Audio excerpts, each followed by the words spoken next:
evening and welcome to another Malcat Gin review.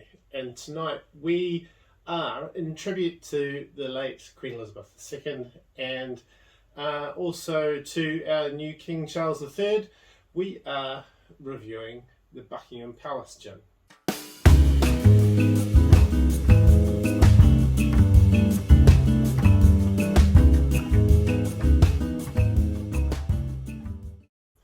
Now, we actually ordered this before Queen Elizabeth died. Must have known something was happening, but it is one that we've been wanting to try for a while.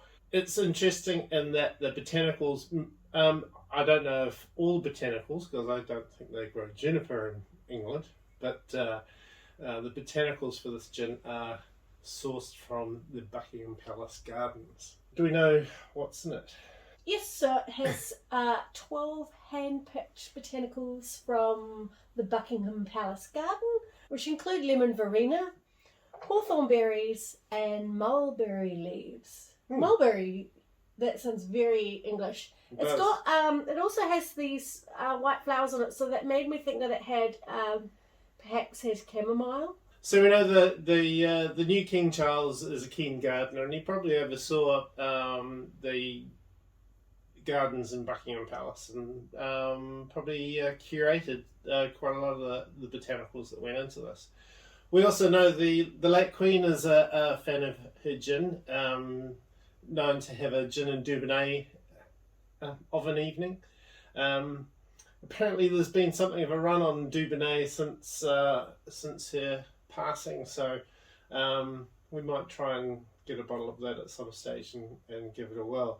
As I understand it, it is a wine-based aperitif, so possibly along the lines of a Lillet, perhaps, or maybe a Fernet, something like that.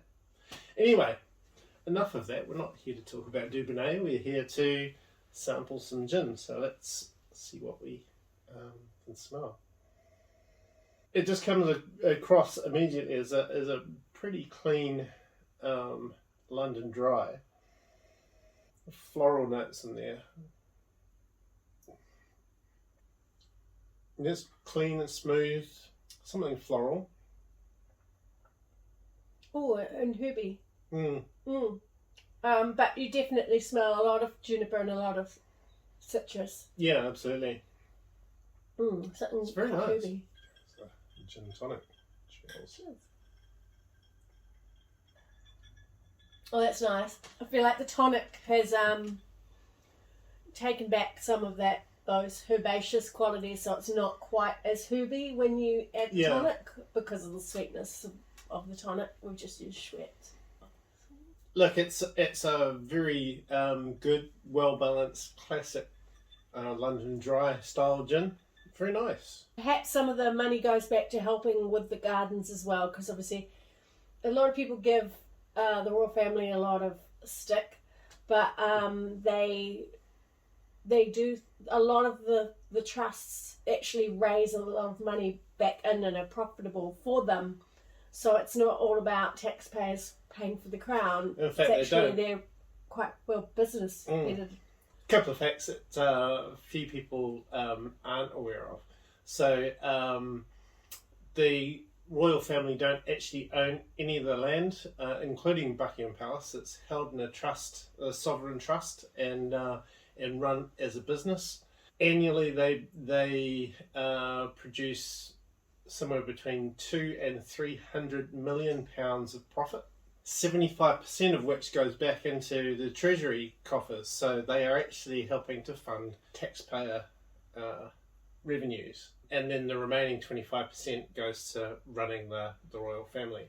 On top of that, as Prince of Wales, Charles also ran a number of charitable trusts, including the Prince's Trust.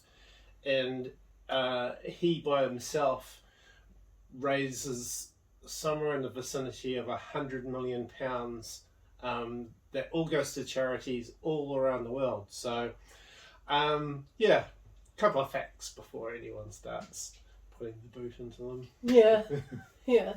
Anyway, look, I think it's really really nice, clean, well balanced London dry style gin. Certainly very refreshing. Do we know what the alcohol content? It's 42% ABV. Yeah.